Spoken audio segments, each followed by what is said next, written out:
Sejam bem-vindos ao documentário da cerveja. Eu tô aqui para explicar para vocês um pouco mais sobre a história da bebida. E eu convido o Rufus para me ajudar, porque o Rufus toma cerveja. Uma coisa muito interessante que vocês vão ver nesse documentário é o paralelo que a história da cerveja faz com a história da humanidade.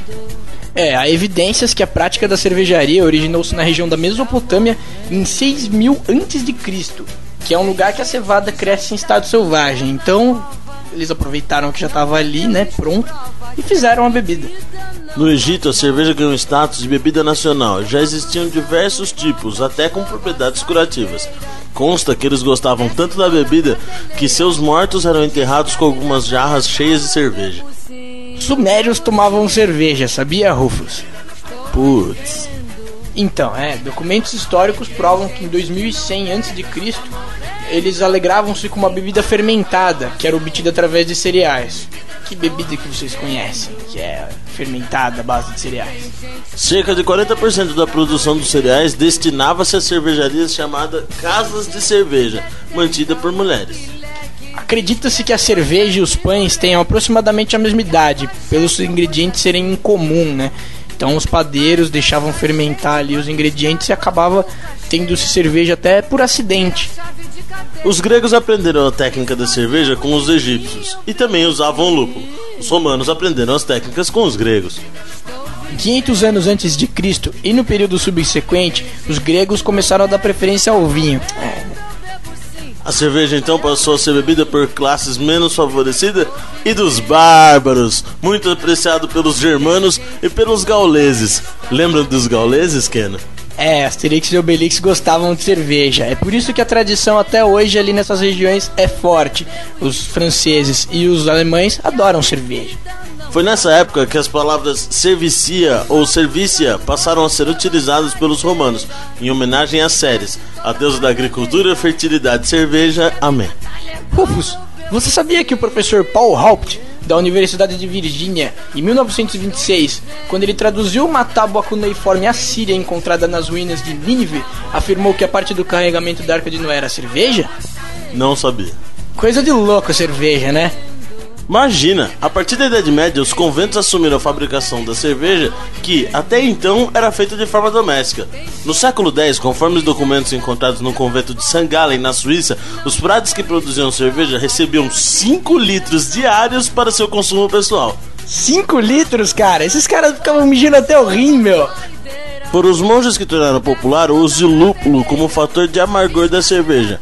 Neste mesmo século, o rei Ludwig da Baviera decretou uma lei favorecendo aos conventos a fabricação de cerveja e estabeleceu cotas para aristocratas de acordo com suas categorias hierárquicas.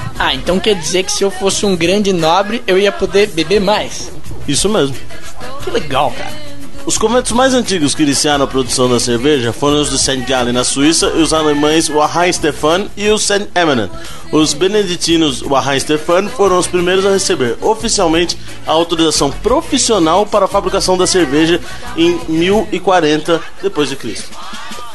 Então quer dizer que essa daí deve ser a cervejaria mais antiga do mundo e em funcionamento até hoje, Porque eu já tomei essa cerveja.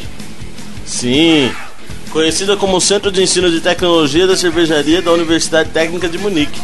Caramba! Os povos do norte da Europa descobriram a técnica da cervejaria não muito antes da era cristã. As primeiras bebidas celtas e teutônicas eram feitas de uma mistura de milho e mel, que originaram o hidromel, que tem um sabor ligeiramente ácido. Isso levou ao desenvolvimento de fermentações láticas. A cerveja sempre foi consumida em países onde o clima e o solo eram inadequados para a produção do vinho e da uva. Uma curiosidade é que a cerveja já era conhecida na América antes de Colombo, que teria ganhado dos índios cerveja de milho. Entretanto, foram os ingleses, em 1548, que introduziram a verdadeira cerveja. Na antiguidade, usava-se para a elaboração da cerveja uma variedade imensa de ingredientes para aromatizar o produto. Folhas de pinheiro, cerejas silvestres, blá blá blá, erva aqui, erva ali. Para regularizar esse processo de fabricação, o duque Guilherme IV da Baviera decretou em 1516 d.C. a Lei da Pureza. Essa lei, a mais antiga e conhecida do mundo, determina que os ingredientes que podem ser utilizados na fabricação da cerveja são cevada, lúpulo e água. A levedura da cerveja ainda não era conhecida e somente mais tarde ela foi incluída na lei.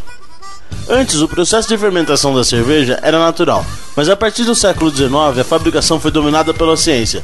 Louis Pasteur, notável cientista francês, convenceu os produtores a utilizarem culturas selecionadas de leveduras para a fermentação do mosto, para manter uma padronização na qualidade da cerveja e impedir a formação de fermentação acética. Pasteur descobriu que eram os micro-organismos os responsáveis pela deteriorização do mosto. Graças a esse princípio fundamental, limpeza e higiene tornaram-se os mais altos mandamentos da cervejaria. E o nome de Louis Pasteur é lembrado através do termo pasteurização, método pelo qual os micro-organismos são inativados através do calor. Emil Christian Hansen desenvolveu o microscópio e descobriu as células de levedura de baixa fermentação. Antes eram só conhecidas as de alta fermentação. Ele isolou essa célula e a partir desse procedimento foi permitido a constância do sabor e qualidade da cerveja. Nossa, quanto cientista mexendo com cerveja, né? É, cara, Carl von Linde desenvolveu uma máquina frigorífica à base de amônia. Permitiu o controle dos processos de fermentação de maneira científica. Por causa dele a gente pode produzir cerveja o ano inteiro. Com a evolução da técnica industrial, as cervejarias passaram da fase empírica para a científica. O mestre cervejeiro conta com todos os recursos técnicos e sanitários para a elaboração de um produto tecnicamente perfeito. Um cervejeiro moderno deve ser um engenheiro químico ou bacteriologista. Então hoje em dia você tem que estudar se você quiser fazer cerveja, né? Sim. No Brasil a cerveja demorou um pouco mais para chegar. Os portugueses estavam com medo de perder o filão da venda dos vinhos.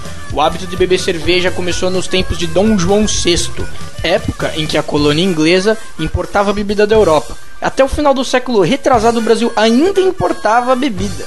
Isso é algo terrível. As primeiras indústrias brasileiras surgiram na época da Proclamação da República, em 1889. Essas cervejas nacionais tinham um grau de fermentação tão alto que mesmo depois engarrafadas produziam uma enorme quantidade de gás carbônico, criando grande pressão.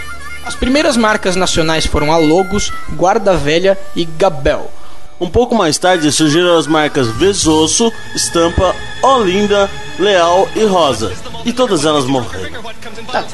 Destino bem diferente que teria a manufatura da cerveja do suíço Joseph Williger, fundada em 1888 no Rio de Janeiro, portanto muito antes das demais. Inconformado com a má qualidade das cervejas até então fabricadas no Brasil, ele decidiu abrir uma cervejaria em sua própria casa. Sua fórmula fez muito sucesso. A cada dia sua casa estava mais cheia de amigos que queriam beber o novo produto.